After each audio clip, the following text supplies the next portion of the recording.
Hi, my name is Tristan Rothman. I'm a professional gunsmith master from Korth, and today I will show you how to clean your cylinder.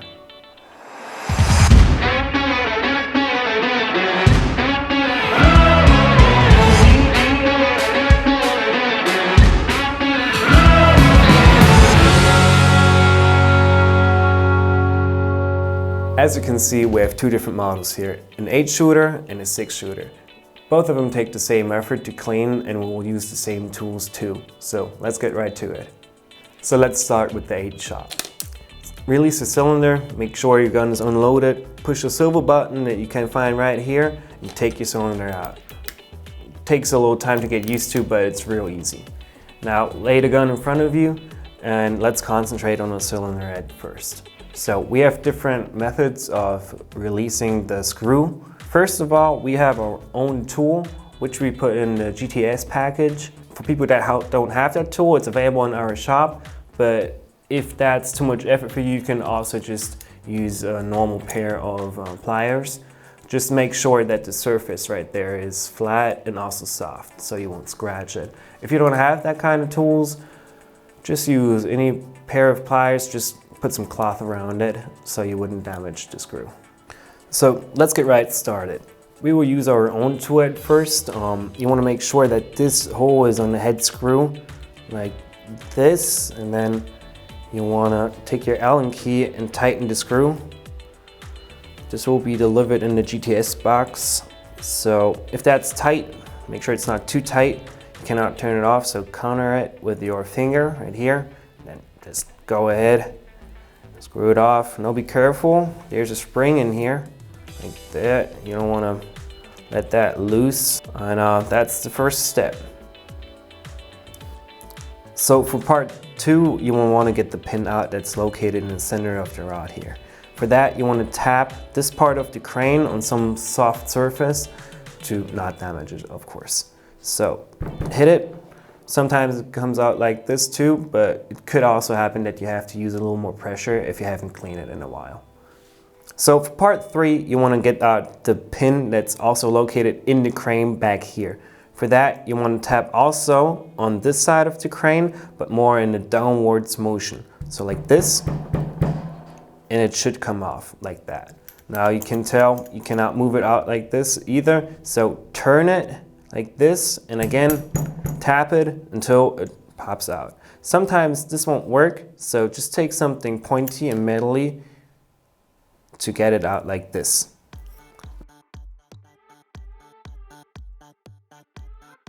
As I laid it out right here, make sure that this hole is facing away from you. This is very important because that pin goes into here. For step 4, you can take out this crane right away. Now this is very important. You will find a ring centered right here. If it's on there, just leave it as it is, but sometimes it can get stuck in the cylinder itself. So what you want to do is take out the ejector like that. Should come off quite easily. And take something, again, metally pointy, and get the ring out like this. Now be very careful. Make sure that the flat surface here leans onto the crane itself and the surface with the radius is on top. So make sure that the flat side of the ring leans onto the crane and the radius side is right on top and faces this way.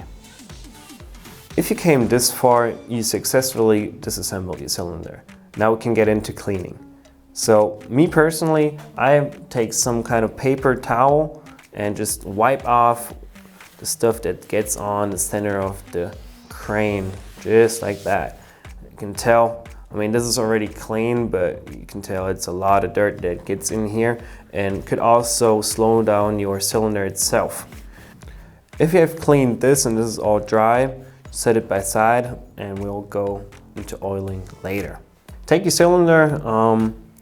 This part right here is very important. Also the back side of the ejector, like it's here, because sometimes some gunpowder could get stuck in there. So the ejector is a little higher than it should be, and it could also slow down your cylinder, and you will notice it definitely in your trigger weight too. So very important to keep that clean.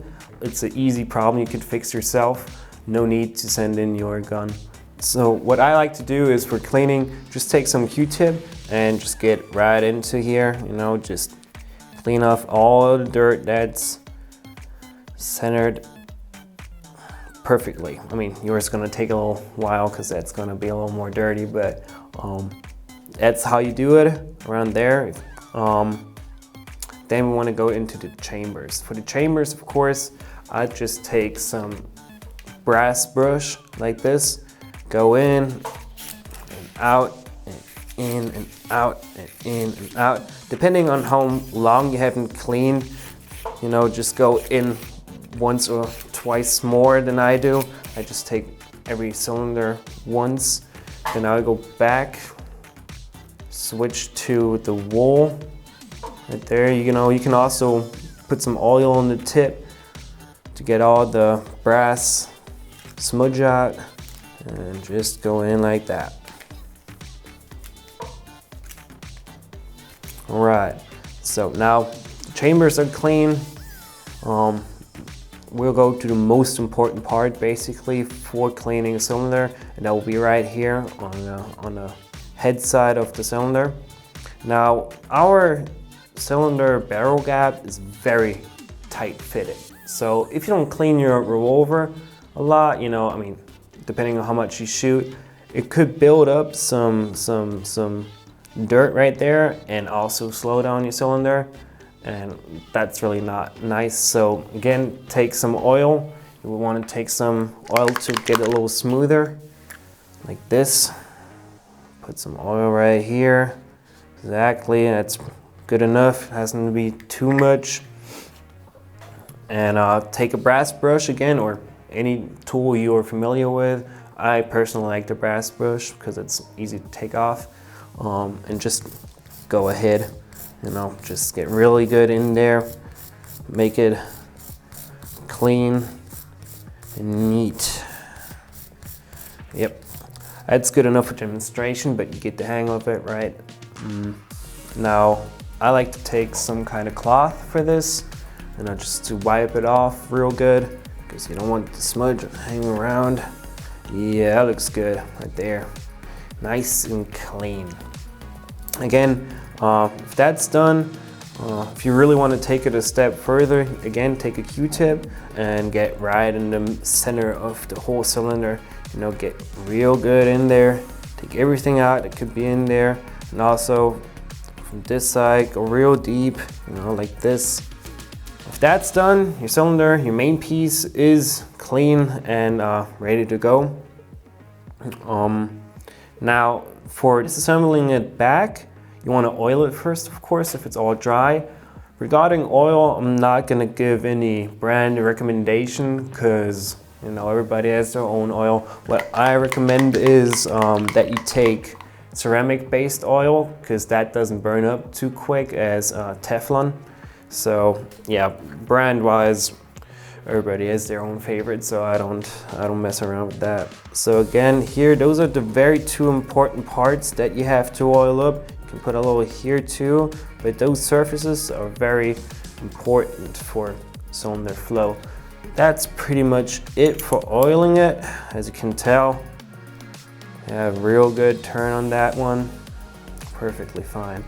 So take again your ejector right there and fiddle it in. The ejector has two holes right there, yeah, here and there. Just make sure it's centered to those pins. So we'll go in nicely. Make sure that the pins and holes are centered together, and it will fit in just like this. You can also take some oil and oil this part, but I wouldn't make that too moist. Otherwise, like I said, you could catch up too much dirt here. I'm not saying keep this hole dry, but not too oily, because it will collect more dirt than it should do. Again, just check for turning, you know, that's always a good sign that everything worked out fine. Now, just take the steps back that I just explained. Make sure that this hole right there is over the hole in the crane. Take your pin, again with the hole facing away from you, put it in, Needs a little turning and twisting.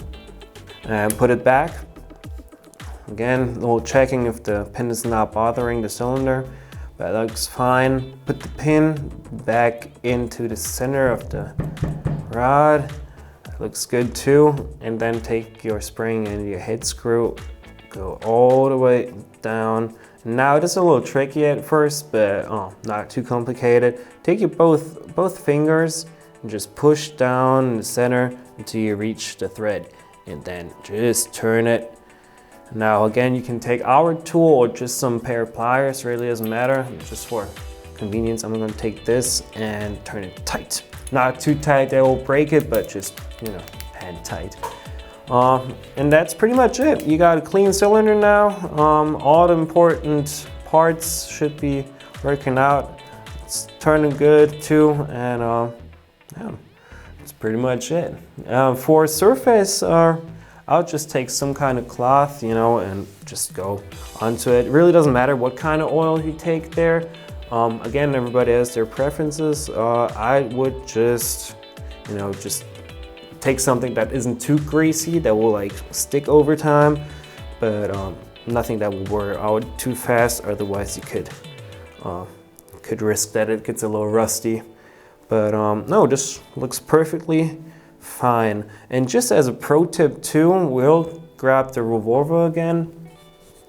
Now, if you really want to go into cleaning, also make sure that you get this part right there. This is very important because, again, it's the side where the most gunpowder comes along. Again, just oil it up, take your brass tooth, just brush it real good, and I think the rest is self-explaining. So yeah, that's pretty much it. Let's put our revolver back together. Put it in, little sound check. Sounds good to me. Everybody has their own methods too. This is not the only way, of course. If somebody has done it for 30 plus years and it's like, oh, that's the way to go, feel free to do your own thing, but I'm just saying this is how we do it. And I hope it helped enough to save you some time. My name is Tristan Rothman. I hope I could help you today. I wish you a great day, and if there are any more questions, let me know.